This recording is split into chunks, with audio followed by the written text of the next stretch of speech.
The discharge papers smelled like antiseptic and broken promises. I sat in the wheelchair by the hospital entrance, watching families reunite in the pickup zone. A young mother lifted her toddler and spun him around. An elderly man kissed his wife's forehead as she settled into their sedan. Normal people doing normal things. I checked my phone. 7:14 p.m. Marcus was supposed to pick me up at noon. Mrs. Fraser, the nurse, a tired woman named Beth with graying roots, crouched beside me. "Do you have someone coming?" "My son." The words tasted like rust. "He's just running late." Before we continue, comment where you're watching from.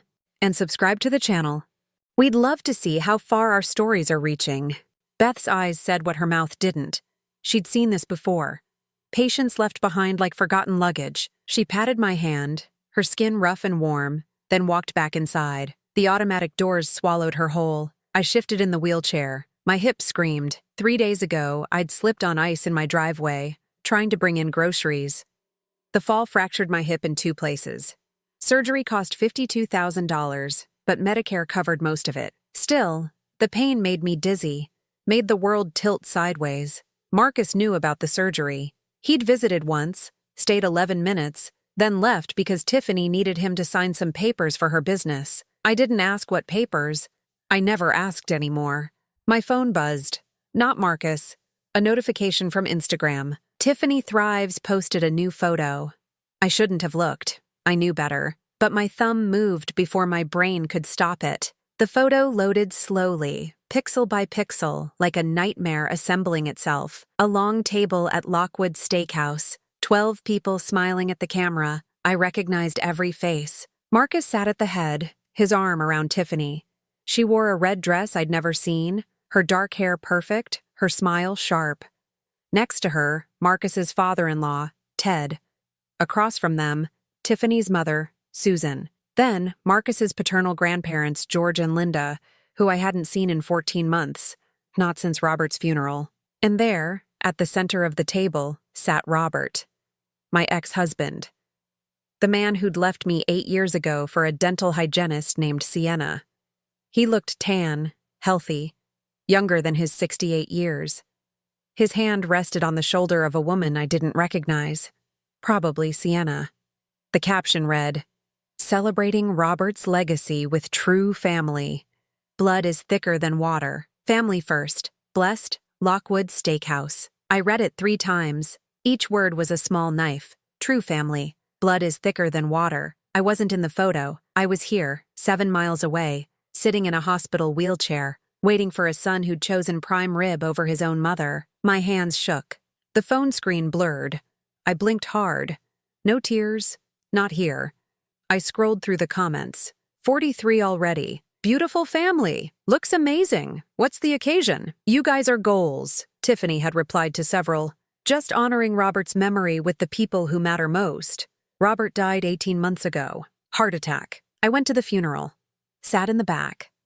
Marcus asked me not to sit with the family. Said it would be awkward for Sienna. I clicked on Tiffany's profile. 67,213 followers. Her bio read, "Life coach / empowerment speaker. Living my best life." Her grid was a museum of manufactured joy. Photos of her and Marcus at wineries. Boomerangs of morning smoothies. Quotes about boundaries and self-care in cursive fonts. A video of her doing yoga on a paddleboard with 12,400 views. Not one photo of me. Not in 2 years. I scrolled back to the restaurant photo. Zoomed in. The table had remnants of a feast.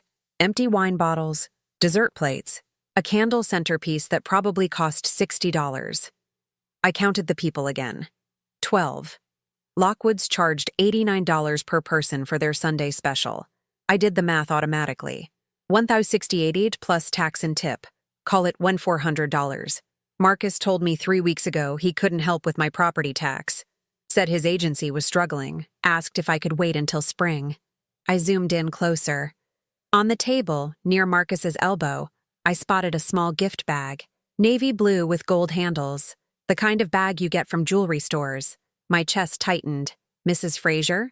Beth was back, her voice gentle. "It's getting late. Do you want me to call someone else?" "No." I locked my phone. "He'll be here." But I didn't believe it. And neither did Beth. She wheeled me back inside to the lobby. I sat under fluorescent lights that hummed like insects. An old man snored in the corner, his leg in a cast. A television played the news with the sound off.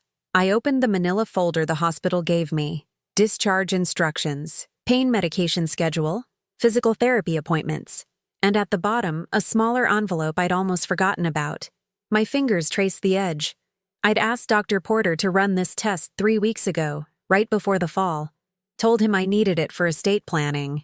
He didn't ask questions, just ordered it and marked it priority. I opened the envelope. The paper inside was crisp and official. LabCorp logo at the top. My name. Today's date. DNA paternity analysis. The words swam in front of me. I scanned down to the conclusion section.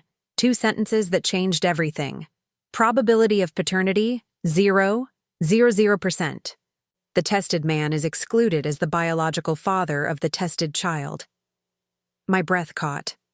Marcus wasn't Robert's son, not biologically. I'd suspected for 6 months. Ever since I found the old medical records while cleaning out Robert's storage unit after he died. A fertility report from 1979, 6 months before Marcus was born. The diagnosis was clear: azoospermia, complete absence of sperm, untreatable, permanent. Robert was sterile, but I'd gotten pregnant with Marcus in March 1979, or so I thought. I remembered the conversation now, hazy with decades between us. Robert sitting me down in our kitchen holding my hands. "Ellen, there's something you need to know. We might need help having a baby." I'd been 25, naive, desperate for a child. "What kind of help?" "A donor, anonymous. It's very common, very safe." I'd cried. Then I'd agreed, because I wanted a family, because I loved Robert, because I didn't know any better. Marcus was born in December 1979, 8 pounds, 6 ounces. Perfect. And I never thought about the donor again. Robert never mentioned it. The secret dissolved into our marriage like sugar in hot coffee. But Robert had kept documents, everything: the donor contract, the clinic receipts, the medical waivers. I found them all in a box marked Taxes 1978-1980, buried under decades of papers. Marcus was 44 years old and had no idea his father wasn't his biological father. Or did he? My phone buzzed. A text from Marcus. "Mom, can't make it tonight. Emergency with Tiffany's dad. Sending an Uber. Sorry." No explanation about the restaurant. No acknowledgement that I'd been waiting 7 hours. Just 3 sentences and a lie. I looked at the Instagram photo again. Ted looked healthy. Happy. No emergency. The Uber arrived at 8:47 p.m. The driver, a college kid named Brandon, tried to make conversation. I pretended to sleep. He dropped me at my house on Hillside Avenue. The porch light was off. I'd forgotten to leave it on. Brandon helped me to the door, refused a tip, and drove away. I stood in the dark, fumbling with my keys. My hip throbbed. The cold bit through my coat. Inside, the house smelled stale. I'd been gone 3 days, but it felt like months. The thermostat read 58 degrees. Marcus had promised to check on the house while I was in the hospital. I turned up the heat and sat in the kitchen. The same kitchen where I'd made Marcus breakfast every day for 18 years, where I'd taught him to crack eggs, to flip pancakes, to measure flour. The refrigerator hummed. The clock ticked. I was alone. I opened my laptop and logged into my bank account. I hadn't checked it in weeks. Physical therapy and doctor visits had kept me busy. The screen loaded. My checking account balance, $4,127.38. I scrolled down, checked the transaction history. My heart stopped. 4 withdrawals, each one for $31,250, dated over the last 8 months. Total, $127,000. I clicked on the first transaction, electronic transfer. Authorized by Marcus Frazier, joint account holder. I'd added him to my account 2 years ago. After Robert died, Marcus said it would be easier for emergencies. I'd trusted him. I clicked through the other transactions. Same thing. All authorized by Marcus. All transferred to an account I didn't recognize. I grabbed my phone and called Marcus. It rang 4 times, then went to voicemail. "Marcus, it's Mom." I need to talk to you about the bank account. Call me back. He didn't call back. I sat at the kitchen table until midnight, staring at the numbers. $127,000 gone. I thought about Robert's medical records, about the donor, about Marcus's face in that Instagram photo, smiling next to the man who'd raised him but wasn't his biological father. I thought about the DNA test results in my purse, and I realized something cold and final. This wasn't about money. This was about erasure. Marcus was deleting me from his life, one piece at a time. But I wasn't gone yet. I opened the envelope again and read the DNA results one more time. Then I folded them carefully and placed them in the kitchen drawer, beneath the old family photos. Evidence for later. Outside, snow began to fall. Inside, I sat in the dark and planned my next move. Marcus showed up 3 days later. No phone call, no warning. Just his key in my lock at 9 in the morning. I was in the kitchen, heating oatmeal. My hip still hurt, but I could walk short distances with the cane Dr. Porter prescribed. The physical therapist came twice. She was kind. She didn't ask about family. Mom? Marcus's voice carried from the hallway. Light. Casual. Like he hadn't abandoned me at a hospital. I turned off the stove, kept my face neutral. He walked into the kitchen wearing a charcoal suit. His hair was freshly cut, styled with that gel he liked. He smelled like expensive cologne, the kind that cost $90 a bottle. Hey, he smiled. Set his keys on the counter. How are you feeling? I stared at him. This man I'd carried for 9 months. Fed. Clothed. Drove to soccer practice 4 days a week for 6 years. Paid $89,000 for his college education at Vanderbilt.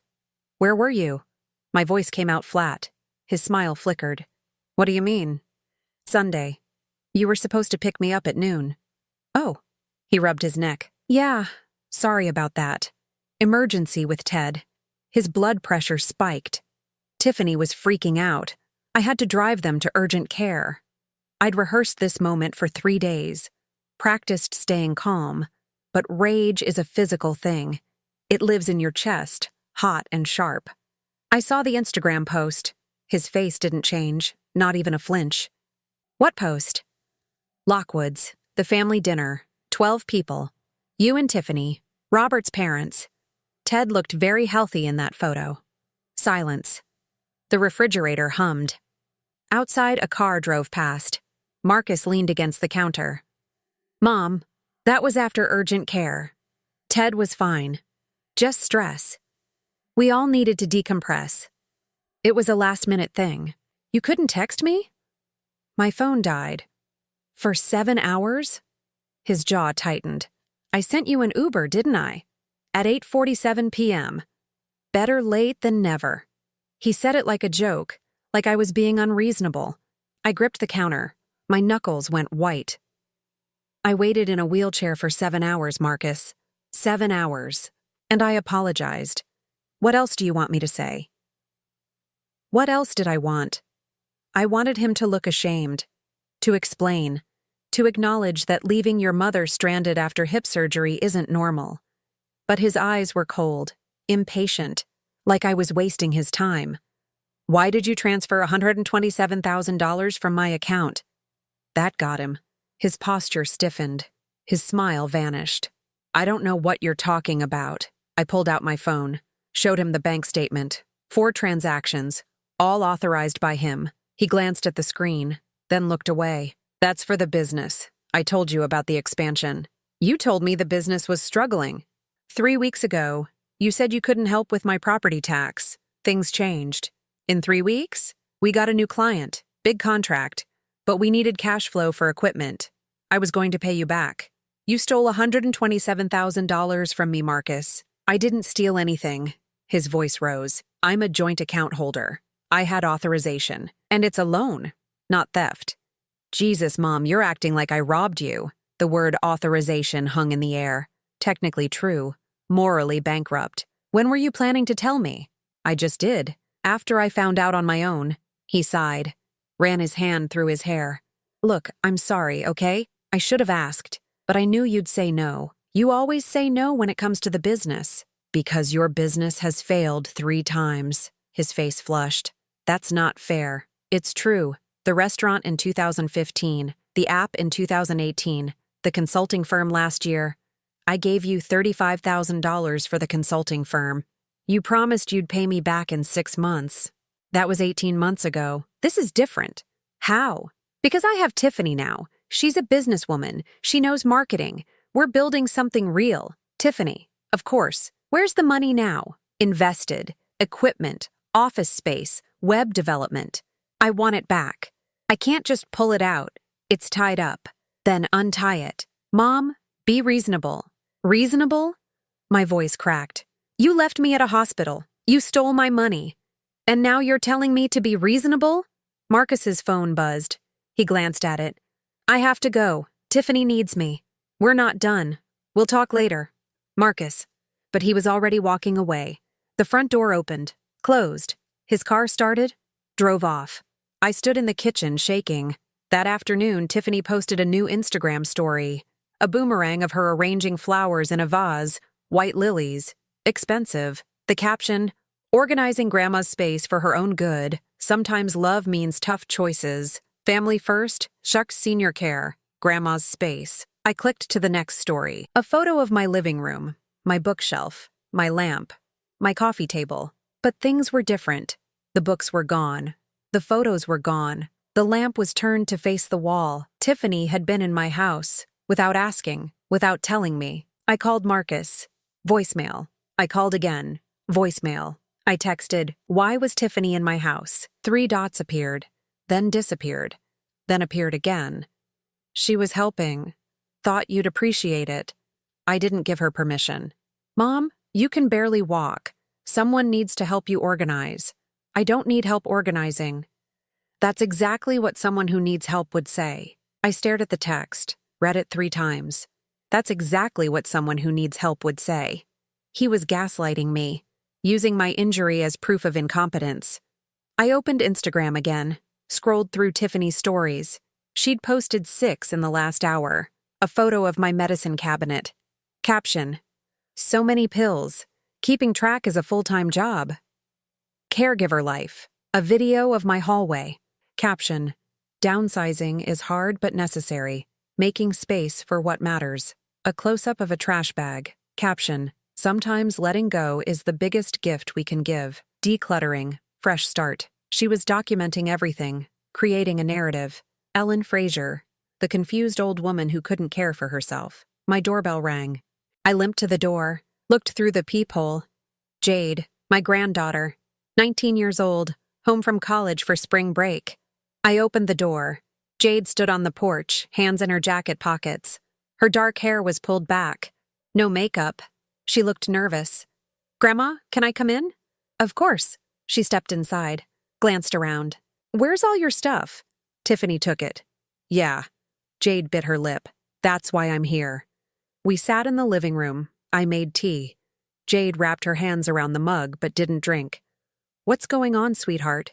She looked at me. Her eyes were Robert's eyes, brown and sad. They're planning something, Grandma. My stomach dropped. Who? Dad and Tiffany. I heard them talking last night. They think I was asleep, but I wasn't. What did they say? Jade's voice dropped to a whisper. They want to put you in a nursing home. The words landed like stones. What? Dad said you can't take care of yourself, that the fall proved it. Tiffany said the house is too big, that you need professionals. I'm fine. I know. Jade leaned forward. But they're not doing it for you. They're doing it for money. What money? The house. Dad said if you go into a home, they can sell the house and use the equity for the business. Tiffany said it's worth at least $420,000. I felt cold, hollow. They can't do that. It's my house. Jade's face crumpled. Grandma, Dad said he's already talking to a lawyer. Something about getting guardianship. He said you've been confused since the fall, that you're not making good decisions. Guardianship. The word made my skin crawl. If Marcus got guardianship, he'd control everything. My house, my money, my life. There's more. Jade's voice broke. Tiffany's been calling nursing homes. She found one in Murfreesboro, $4,200 a month. She told Dad it's perfect because it's far enough that you won't bother them. Bother them? Her words, not mine. I closed my eyes, breathed through the rage. Why are you telling me this? Because it's wrong. Tears spilled down Jade's cheeks. You're not confused. You're not helpless. They're lying about you, Grandma, and I can't just sit there and watch. I reached for her hand, squeezed it. Thank you. What are you going to do? Good question. What was I going to do? I thought about the DNA test in my kitchen drawer, about the $127,000, about Marcus's cold eyes and Tiffany's Instagram stories. I'm going to stop them. Jade wiped her eyes. How? I don't know yet, but I will. She stayed for an hour. We talked about school, about her classes, about normal things. When she left, she hugged me tight. Be careful, Grandma. Tiffany's really good at this stuff. She made Dad believe you're losing it. After Jade left, I sat in the growing dark. My phone buzzed. Another Instagram notification. Tiffany had posted a photo, a selfie of her and Marcus in my driveway. They were smiling, Marcus's arm around her shoulders. The caption read, "Tough day making tough choices for family. Sometimes the hardest decisions are the most loving ones. Pray for us." Family caregiving, hard conversations. 214 likes, 47 comments. You're such a good daughter-in-law. Sending prayers. You're doing the right thing. I screenshotted everything, saved it to a folder. Then I opened my laptop and searched for attorneys. I wasn't confused, I wasn't helpless, and I wasn't going down without a fight. The lawyer's name was Patricia Vance. She worked out of a small office on West End Avenue, above a coffee shop. Her assistant, a young man with thick glasses, led me to a conference room that smelled like old books and lemon polish. Patricia was 50-something, with gray hair cut short and sharp eyes behind wire-rimmed glasses. She shook my hand firmly. "Mrs. Fraser, please, sit." I lowered myself into the chair. My hips screamed. I'd skipped pain medication that morning. Needed to stay sharp. Patricia opened a yellow legal pad. "Tell me everything." So I did. The hospital abandonment, the Instagram posts, the $127,000, Jade's warning about the nursing home, Marcus's talk of guardianship. Patricia took notes, didn't interrupt. When I finished, she set down her pen. "Do you have documentation?" I pulled out my phone, showed her screenshots, bank statements, the Instagram posts, everything. She scrolled through slowly. Her expression never changed. "Mrs. Fraser, I'm going to be direct with you. This is serious, but it's not hopeless. Your son has joint access to your account, which complicates the theft claim. However, the guardianship threat is concerning. If he files, we'll need to prove you're mentally competent. I am competent. I believe you. But a judge will want evidence, medical evaluations, testimony from your doctors. We'd need to move quickly." "How quickly? If he's already talking to a lawyer, he could file within weeks, maybe days." My stomach turned. "What do I do? First, remove him from your bank accounts. Today. Second, get a full cognitive evaluation. I can refer you to a neurologist who specializes in these cases. Third, document everything. Every conversation. Every text. Every Instagram post." "I've been doing that." "Good. Keep doing it." Patricia leaned forward. "Mrs. Fraser, I have to ask, is there anything else? Any other complication I should know about?" I thought about the DNA test, about Robert's sterility, about the donor. "Not yet," I said. She studied me. "Okay. But if something comes up, tell me immediately. Surprises hurt us in court." I hired her on the spot. She charged $350 an hour. I paid the $5,000 retainer with a check. On the way out, I stopped at the bank, removed Marcus as a joint holder. The teller, a woman named Denise with kind eyes, processed the request without questions. "Do you need a new debit card, Mrs. Fraser?" "Yes, and I want to change my PIN." "Of course." She printed forms. I signed everything. My hand shook. When I got home, the house felt different, emptier. Tiffany had taken more than books. She'd taken photos from the mantel, the ceramic bowl my mother gave me, the Afghan I'd knitted 30 years ago. I walked through each room cataloging the losses. In my bedroom, the closet was half empty. Coats gone, sweaters gone, Shoes gone. She'd been thorough. I sat on my bed, looked at the empty hangers, and something inside me cracked. I cried for the first time in 3 weeks. Not gentle tears, ugly, gulping sobs that hurt my ribs and made my face hot. I cried for the woman I'd been, the one who believed family meant loyalty, who thought sacrifice bought love. I cried for 45 years of Marcus's life, all those moments. First steps, first words, graduation, his wedding. I cried for the $89,000 I spent on his college, the $35,000 for his businesses, the $127,000 he'd stolen. I cried for Robert, who'd left me, but at least had been honest about it. When the tears stopped, I felt hollow, scraped clean. I went to the kitchen, made tea, sat at the table. My phone buzzed. A text from Marcus. "Why did you remove me from the bank account?" I stared at the message. Didn't respond. Another text. "Mom, this is ridiculous. I need access for emergencies." Then another. "Call me. We need to talk about this." I turned off my phone. That night I couldn't sleep. I kept thinking about Jade's warning, about Marcus talking to lawyers, about nursing homes and guardianship. At 2 a.m. I got up, went to the garage, found the boxes I'd brought from Robert's storage unit 18 months ago. Most of it was junk.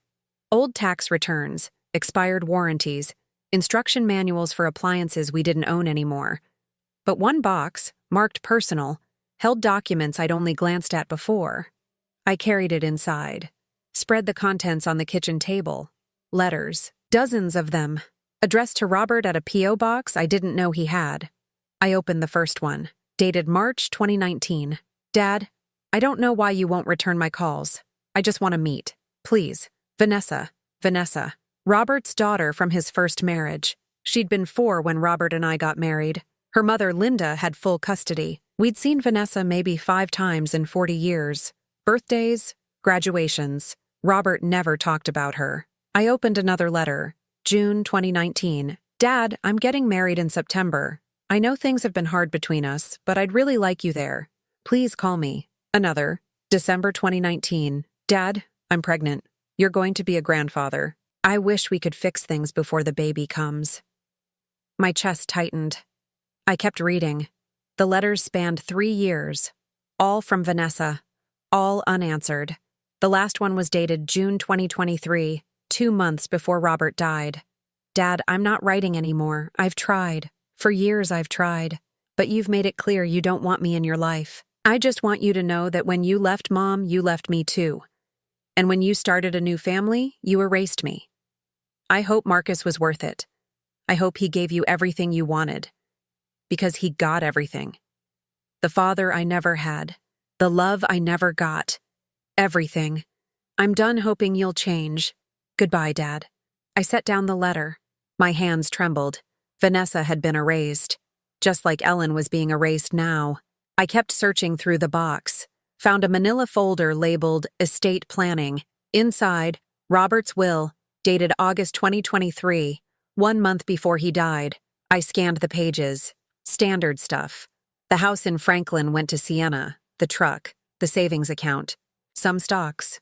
Then I saw it.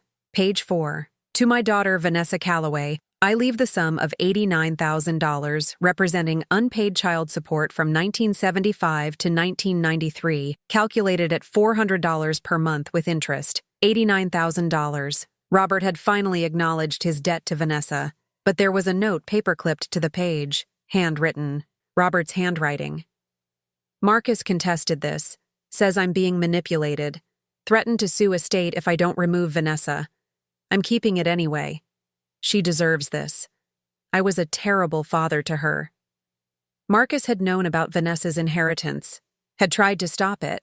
I kept digging, found another folder, this one labeled Medical, inside, the fertility reports I'd found before, the donor contract, but also something new, a letter from Robert to Marcus, dated February 2024, 5 months before Robert died. "Marcus, by the time you read this, I'll be gone.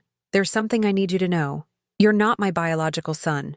Your mother and I used an anonymous donor in 1979. I wanted to tell you years ago, but I was afraid. Afraid you'd hate me. Afraid you'd feel like I wasn't really your father. But I am your father. I raised you. I loved you. Biology doesn't change that. I'm telling you now because you need to understand something. Vanessa is my biological daughter. I failed her. I abandoned her, and I'm trying to make it right by leaving her money in my will. Please don't fight this. She deserves it. You got everything. The life I gave you, the education, the love. She got nothing. Let her have this. Love, Dad. I read it 3 times. Marcus knew. For 5 months before Robert died, Marcus had known he wasn't Robert's biological son, and he'd never said a word. I thought about Jade, about how Marcus had raised her for 19 years, about how he'd kept Tiffany's secret about Jade's paternity. Marcus was good at secrets, good at pretending, good at erasing inconvenient truths, just like he was trying to erase me. I kept searching, found a bank statement from Robert's estate, dated October 2023, 1 month after he died. The $89,000 for Vanessa had never been paid. There was a notation, transfer blocked pending litigation, see attached. The attachment was a legal filing. Marcus Frazier via's estate of Robert Frazier. Marcus was suing his dead father to stop Vanessa's inheritance. My throat closed. This was why Marcus needed money. Not for his business, for lawyers, for a lawsuit to steal from his half-sister, the sister he'd never met, the sister Robert had abandoned, the sister who'd written letters that were never answered.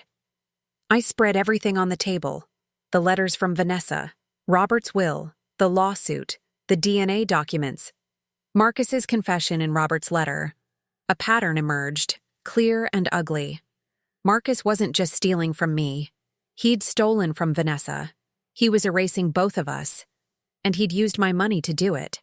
I grabbed my phone, turned it on, ignored Marcus's texts. I searched for Vanessa Calloway, found her on Facebook. She lived in Chattanooga, worked as a dental hygienist, had 2 kids. Her profile photo showed a woman in her 40s with Robert's smile. She looked happy. I sent her a message. Vanessa, you don't know me. My name is Ellen Frazier. I was married to your father for 48 years. I just found your letters to him. I'm so sorry he never answered. I'm sorry for everything. I need to talk to you. Please call me. I added my phone number, hit send, then I gathered all the documents, put them in a folder, labeled it evidence. Tomorrow I'd take everything to Patricia. Tomorrow I'd fight back. But tonight I sat in my empty house and thought about all the people Marcus had hurt. Vanessa, who'd begged for a father's love. Me, who'd given everything.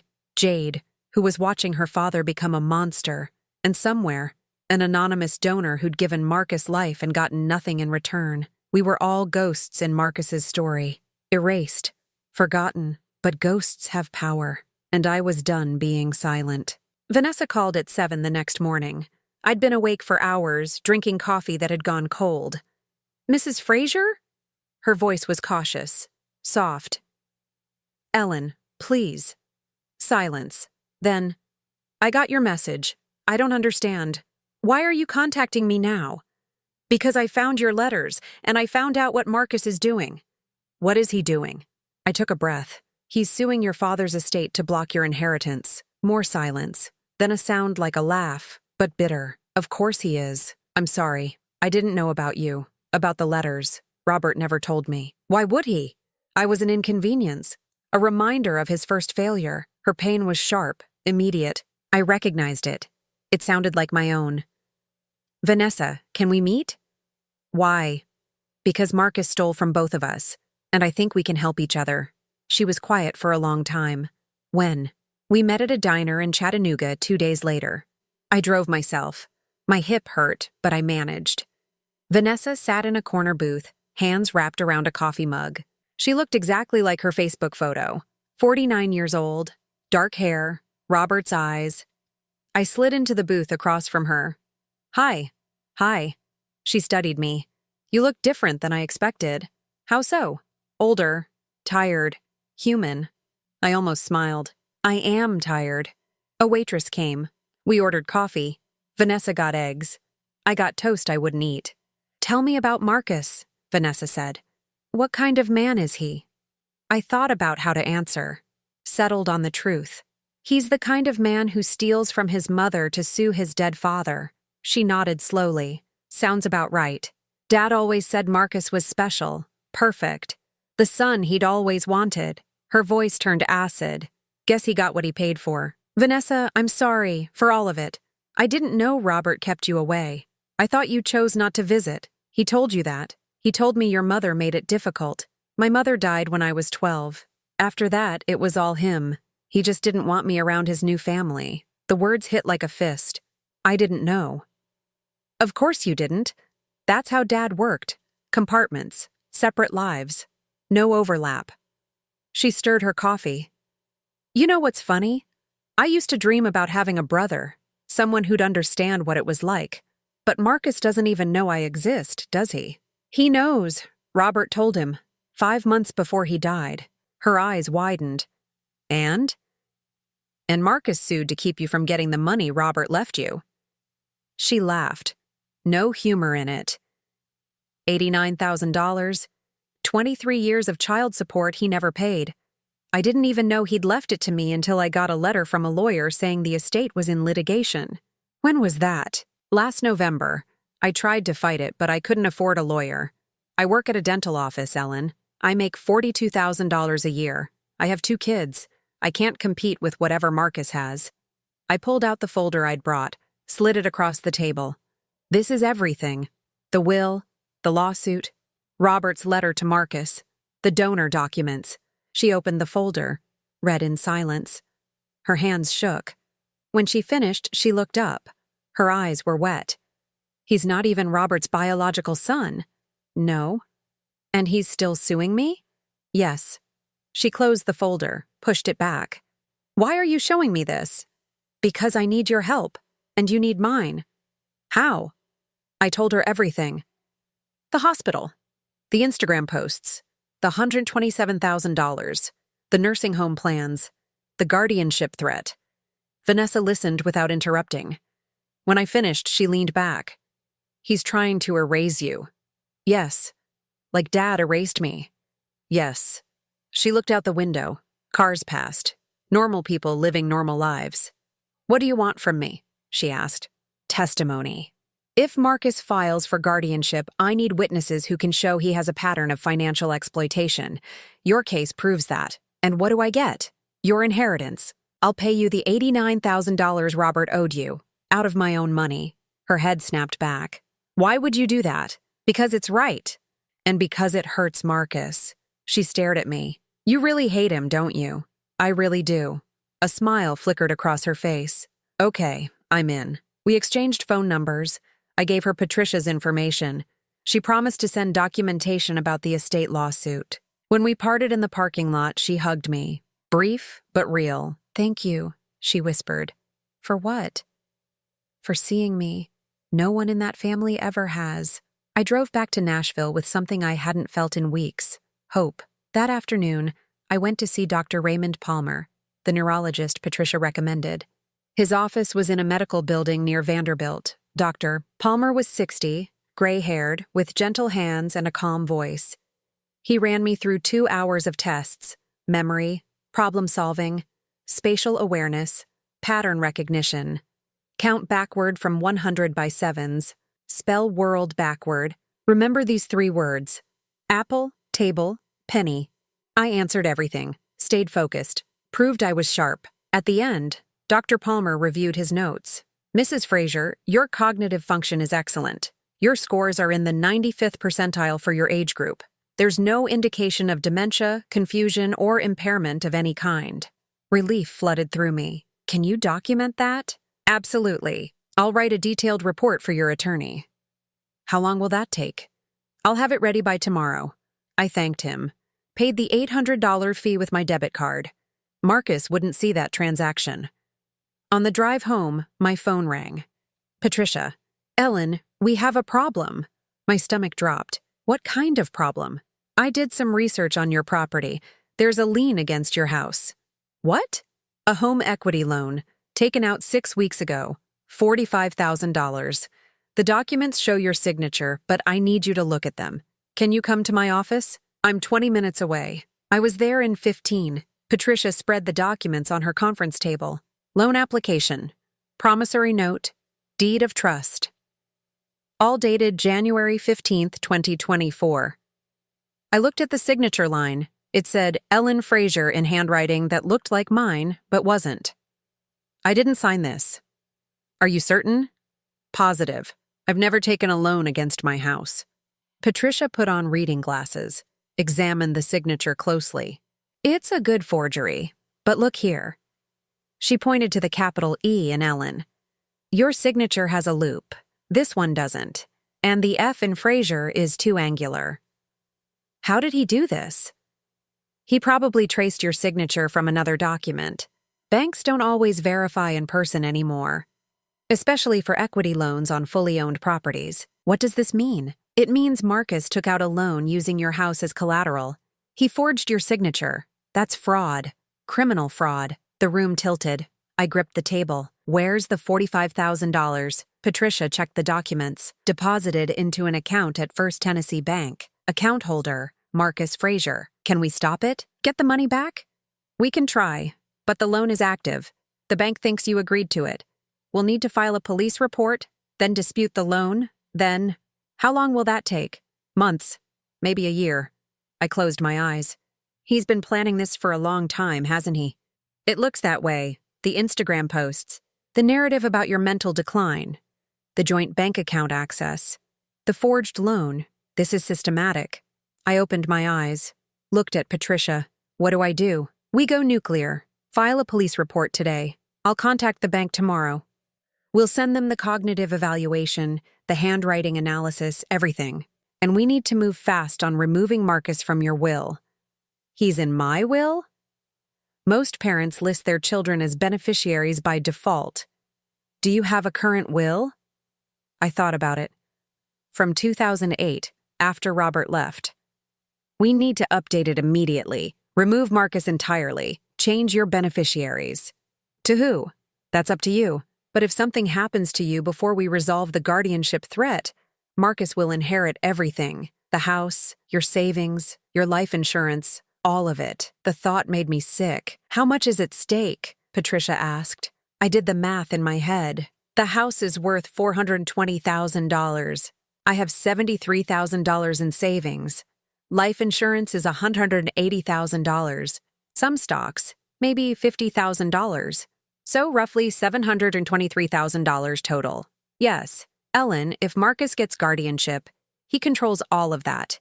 He can sell your house, liquidate your accounts, put you in the cheapest facility he can find and pocket the difference.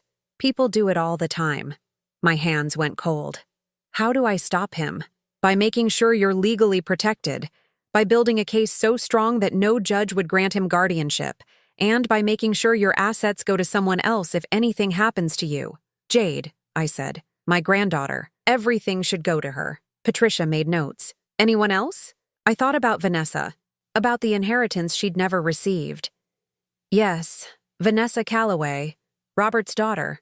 I want her to get the $89,000 her father promised her, plus another $30,000. Call it reparations. Patricia looked up. That's generous. It's necessary. She nodded, kept writing. I'll draft a new will today. You can sign it tomorrow. Once it's executed, Marcus has no claim to your estate. What will he do when he finds out? He'll be furious, but there's nothing he can do. It's your money, Ellen. Your house. Your life. I left Patricia's office as the sun set. The sky was pink and orange. Beautiful. Indifferent. I stopped at Jade's apartment on the way home. She lived near campus with 2 roommates. She answered the door in sweatpants and a Vanderbilt hoodie. Grandma, what are you doing here? Can we talk? Of course. Come in. Her apartment was messy but clean. Textbooks on the coffee table, laundry in a basket. A normal college kid's life. We sat on her couch. I need to tell you something, I said. And it's going to be hard to hear. She folded her hands. Okay. I told her about the will, about her inheritance, about Marcus being removed. Her eyes filled with tears. Grandma, I don't want your money. I know, but I want you to have it. You're the only one who told me the truth. The only one who chose me. Dad's going to lose his mind. Let him. She wiped her eyes. Are you sure about this? I've never been more sure of anything. She hugged me, held tight. When I got home, the house was dark. I turned on every light, made tea, sat at the kitchen table. My phone buzzed. A text from Marcus. Mom, I know you met with Vanessa. What are you doing? Call me. I deleted the text, blocked his number. Then I opened Instagram one last time. Tiffany had posted a new photo an hour ago, a selfie in my bathroom mirror. She was holding one of my necklaces, the one Robert gave me on our 20th anniversary. The caption, sometimes clearing out a loved one's things is the hardest act of love, but someone has to make the tough calls. Caregiving, family first. I screenshotted it, saved it to my evidence folder. Then I opened my new will document Patricia had emailed. Read every word, everything to Jade. $119,000 to Vanessa. Marcus got nothing. I signed it electronically. Hit send. And for the first time in weeks, I slept through the night. The call came from Pastor Ed Simmons on a Wednesday morning. His voice was warm, concerned. The voice he used for hospital visits and funerals. Ellen, I'd like to talk with you. Would you have time to meet at the church this Saturday? Say, 2 o'clock? I'd been expecting this. Marcus worked fast. What's this about, Pastor? A pause. Marcus and Tiffany reached out to me. They're concerned about you. They think it would be helpful to have a conversation, with me as a mediator. A safe space where everyone can share their feelings. An intervention, exactly what Jade had warned me about. Will it be just the 4 of us? Well, Marcus mentioned inviting a few other family members, people who care about you. He thinks it might help to have community support, translation, an audience, witnesses to Ellen's decline, people who'd nod sympathetically while Marcus explained why his poor, confused mother needed professional care. I'll be there, I said. Wonderful. I'll send you the details. I hung up, called Patricia immediately. They're moving, I told her. Saturday, 2 p.m., church intervention. Do you want me there? No, but I need you on standby. If they try anything legal, I'll call. Ellen, be careful. Don't let them provoke you into looking unstable. I won't, I promise. But I had no intention of playing defense. I spent 3 days preparing, printed documents, organized them in folders, made copies, rehearsed what I'd say. On Friday, I called Vanessa. I need you in Nashville tomorrow, 2 p.m. Can you make it? What's happening? The end game. She was quiet. Then, I'll be there. Saturday arrived cold and bright. I dressed carefully. Navy slacks, white blouse, my mother's pearl necklace, the one Tiffany hadn't stolen yet. I drove to First Baptist Church 20 minutes early. The parking lot was empty except for Pastor Ed's sedan. Inside, the fellowship hall smelled like coffee and old hymns. Pastor Ed greeted me at the door. Ellen, thank you for coming. He squeezed my hand. I know this isn't easy. No, it's not. We're going to do this in the conference room.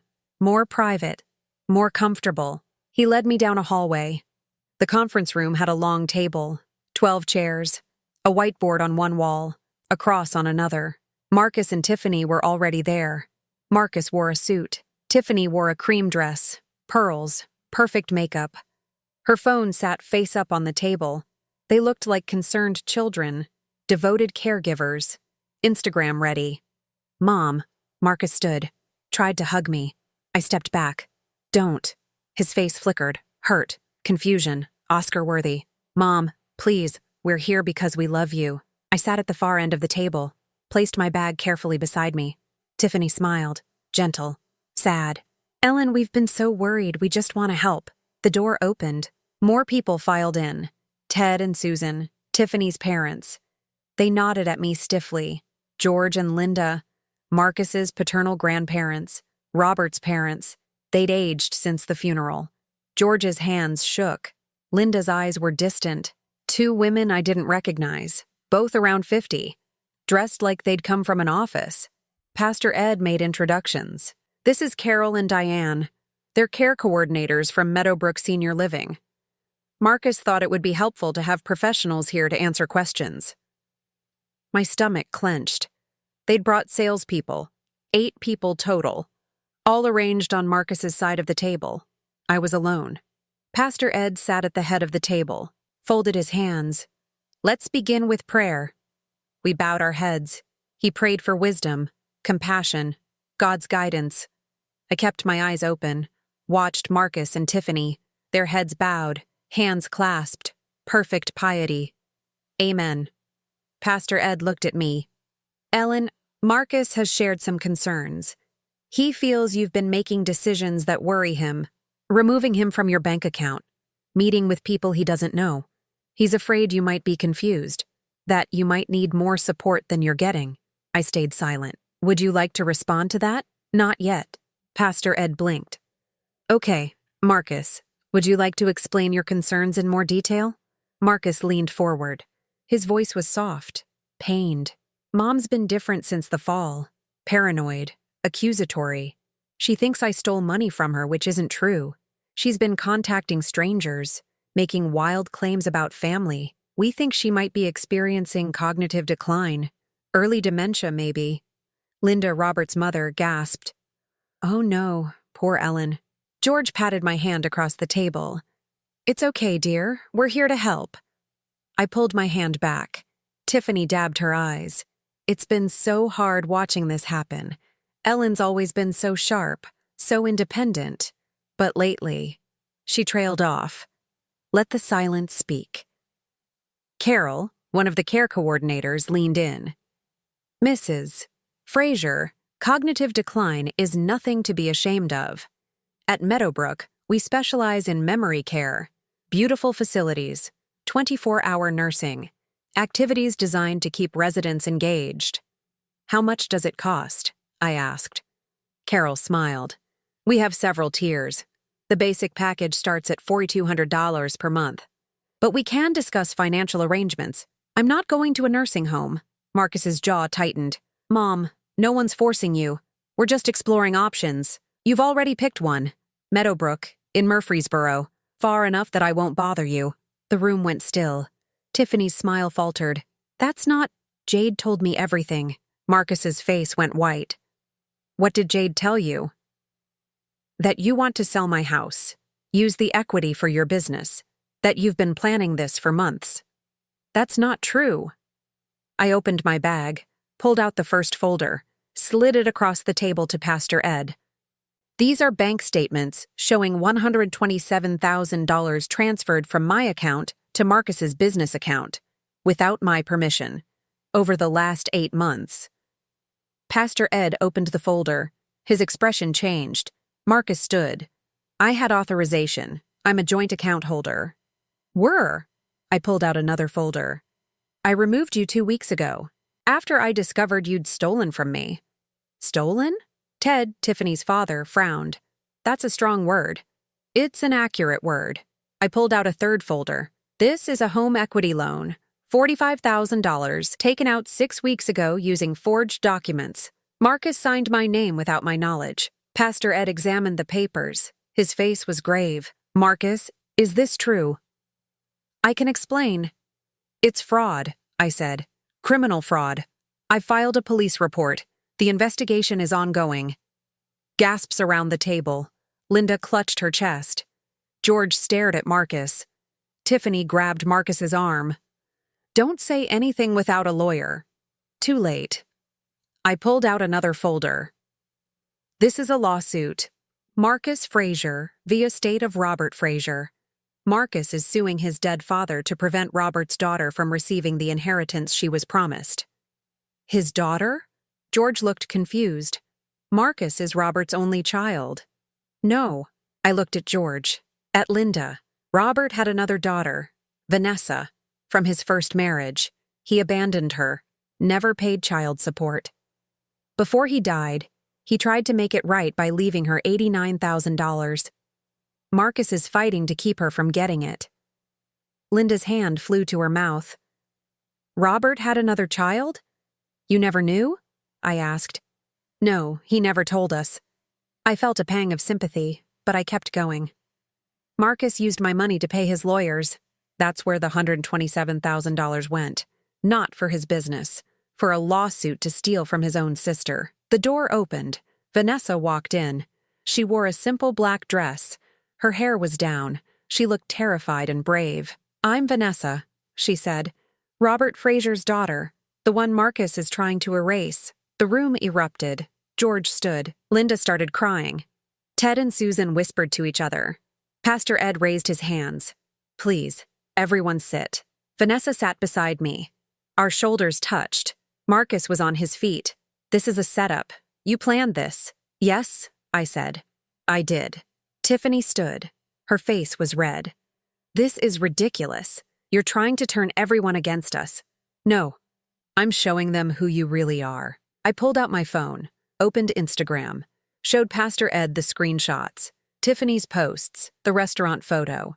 True family, the stories of my house, organizing Grandma's space, the photo of her wearing my necklace, clearing out a loved one's things. Pastor Ed scrolled through them. His expression darkened. "You posted these publicly?" Tiffany's voice was small. "I was just documenting our journey. People find it helpful." "You were building a narrative," I said, "making me look incompetent, confused, so no one would question it when you put me away." "That's not—" I pulled out the final folder, the one I'd been saving. "This is a DNA test." I slid it across the table. "It shows that Marcus is not Robert's biological son." Silence, complete and total. Marcus's face drained of color. Linda leaned forward. "What? Robert was sterile. Marcus was conceived using an anonymous donor in 1979. Robert told Marcus 5 months before he died. Marcus has known the truth for over a year." George looked at Marcus. "Is this true?" Marcus couldn't speak. "I found Robert's letter," I continued. "He begged Marcus not to fight Vanessa's inheritance. He said Marcus got everything, the life, the love, the father. Vanessa got nothing, but Marcus sued anyway, because he's not satisfied with everything. He wants it all." Tiffany grabbed the DNA test, read it. Her hands shook. "You never told me," she whispered to Marcus. He didn't answer. I looked at Carol and Diane, the care coordinators.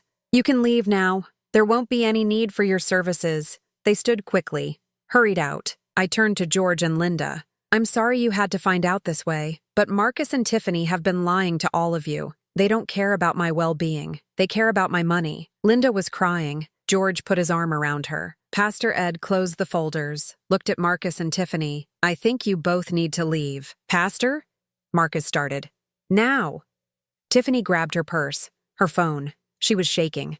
Marcus stood frozen, looking at me, at Vanessa, at his grandparents. "I'm sorry," he said. To who, I didn't know. They left. The room was quiet except for Linda's soft crying.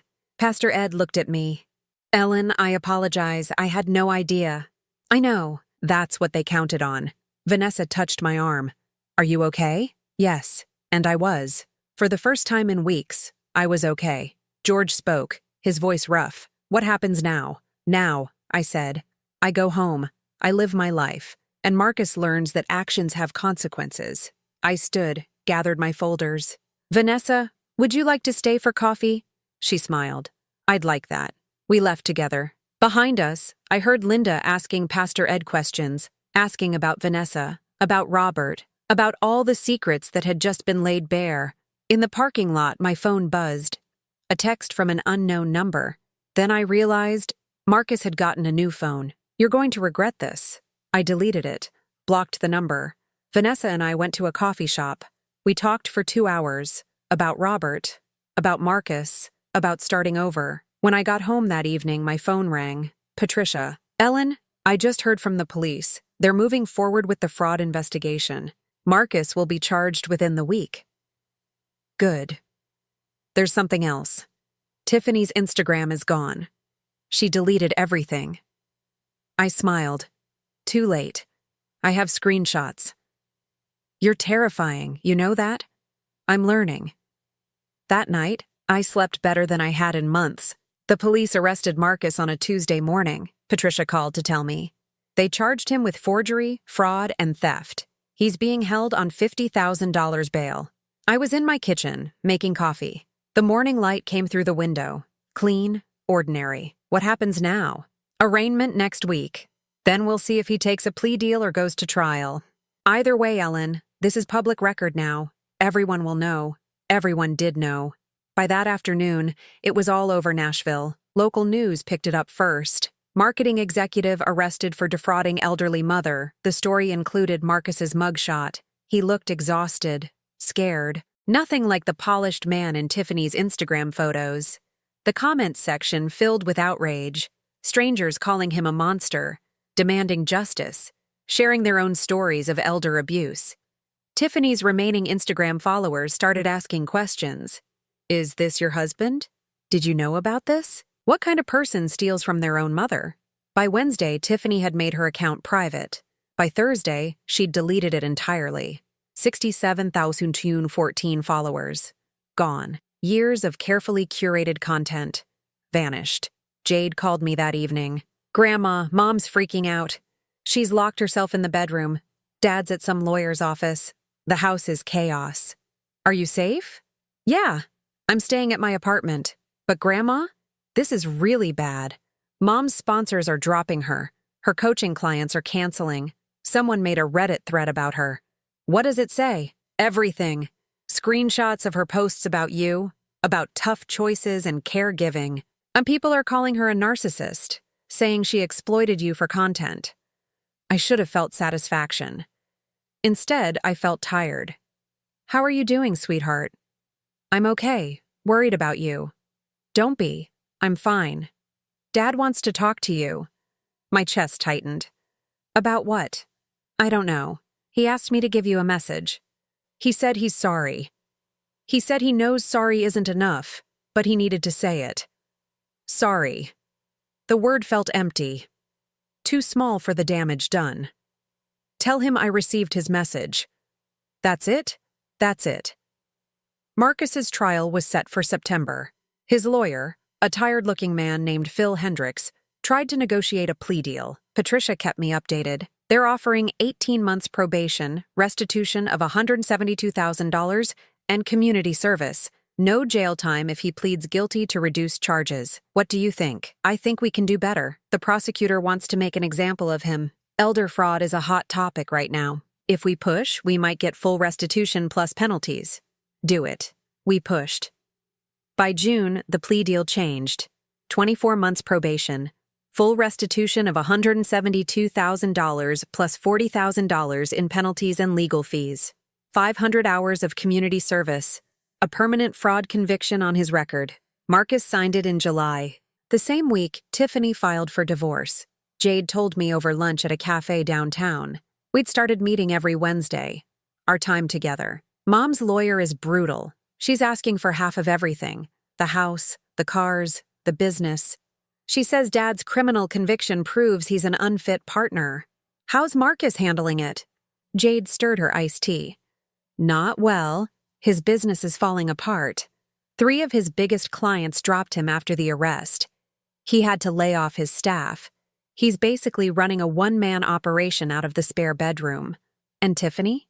She moved in with her parents. She's trying to rebrand herself as a survivor of toxic marriage or something. Started a new Instagram account. It's Tiffany Rising.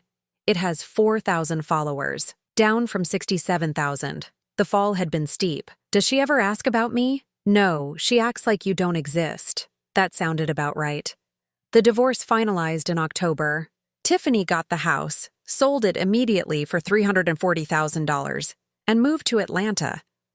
Her new Instagram showed her in yoga poses and coffee shops, talking about healing and finding yourself after narcissistic abuse.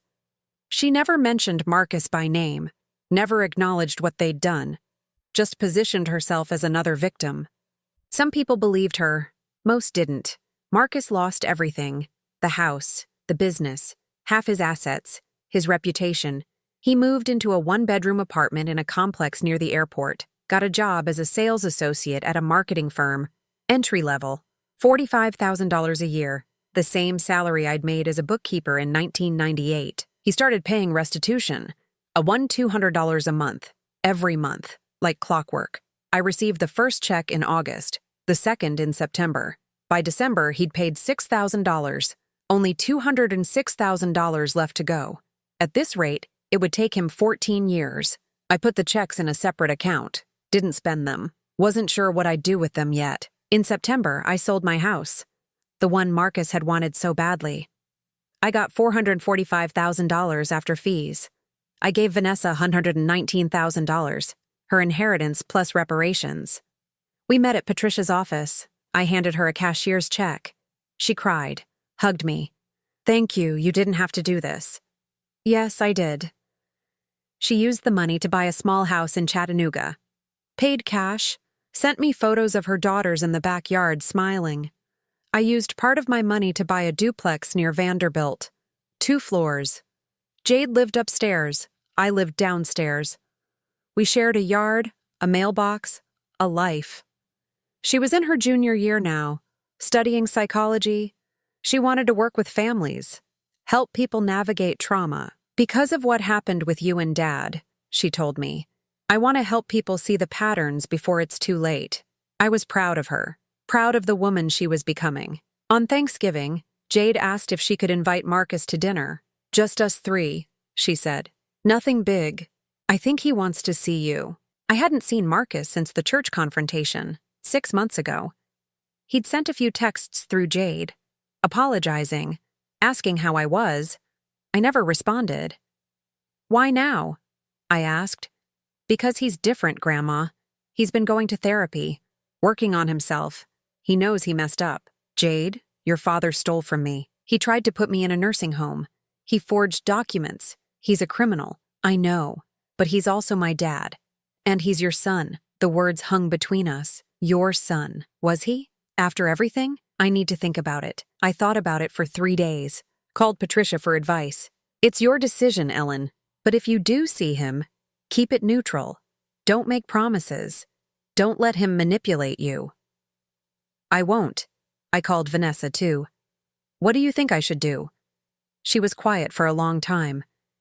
I spent 30 years wanting my father to see me, to acknowledge me. He never did.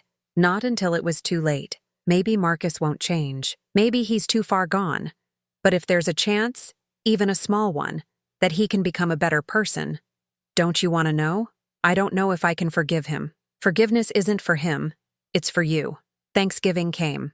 I made turkey, stuffing, sweet potatoes, all the traditional things. Jade set the table for 3. At 4 o'clock, the doorbell rang. Marcus stood on my porch. He'd lost weight. His face was thinner, his eyes tired.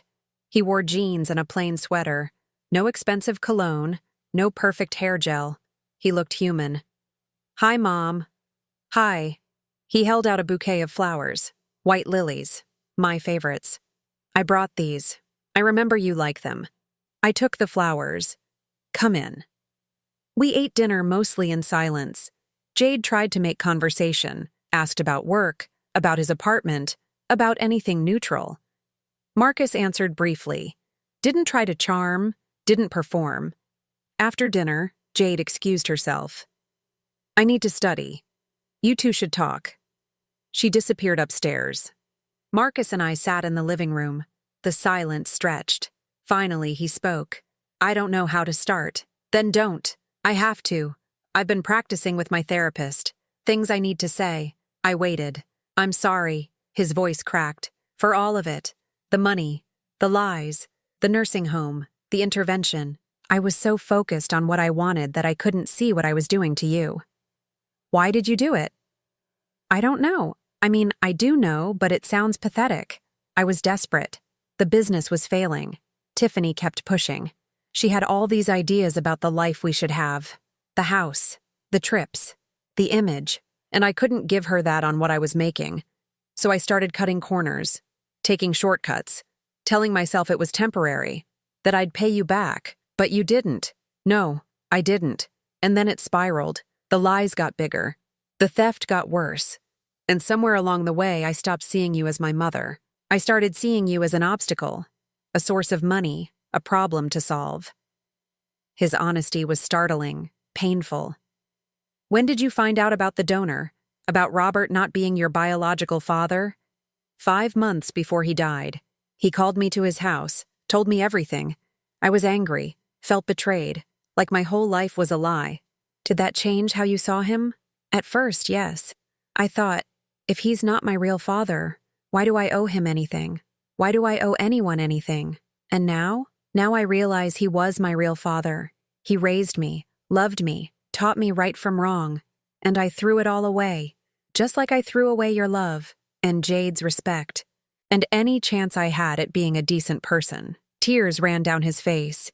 He didn't wipe them. I don't expect you to forgive me. I don't even know if I deserve forgiveness, but I want you to know that I'm trying, really trying, to be better, to make amends. I looked at this broken man, my son, the boy I'd raised, the man who'd betrayed me. Actions matter more than words, Marcus. I know. You've paid $6,000 in restitution. You have $206,000 left to go. At your current rate, that's 14 years. I'll pay every penny, however long it takes. I don't want your money. He looked up confused. I want your time, your effort, your genuine change. What do you mean? I volunteer at a live hospice, every Tuesday and Thursday, 2-hour shifts. They need people to sit with patients who don't have family, read to them, hold their hand, be present. You want me to volunteer? For 2 years, minimum, 500 hours, the same amount the court ordered for your community service, but you'll do it on top of that, at the hospice, with me. His eyes widened. Why? Because I want to see if you can show up for people who can't give you anything in return. No money, no status, no Instagram photos, just humanity. If you can do that, if you can spend 2 years being present for strangers the way you should have been present for me, then maybe we can rebuild something. He was quiet for a long time. And if I do this, what happens? We see, one shift at a time, one conversation at a time. Maybe nothing changes. Maybe we're too broken, but at least we'll know we tried. Marcus wiped his eyes. Okay, I'll do it. You start next Tuesday, 4 o'clock. I'll be there. He left shortly after. Jade came downstairs. How'd it go? We'll see. Tuesday came, 4 o'clock. I was at a live hospice signing in. Marcus walked through the door. On time, dressed appropriately, ready to work. The volunteer coordinator, a kind woman named Sarah, showed him around, explained the protocols, introduced him to patients. I watched from a distance, saw him sit with an elderly man named Warren, saw him listen. Actually listen. It wasn't redemption. Not yet. But it was a start. Over the next months, Marcus showed up. Every Tuesday. Every Thursday. Sometimes he'd see me. Sometimes he wouldn't. We kept it professional. I watched him change. Slowly. Incrementally. The performance dropped away. The desperation faded. He learned to be present. In March, Sarah pulled me aside. Ellen, Marcus is one of our best volunteers. The patients love him. He's patient, kind, real. Thank you for telling me. In April, Marcus paid his 15th restitution check, $18,000 total.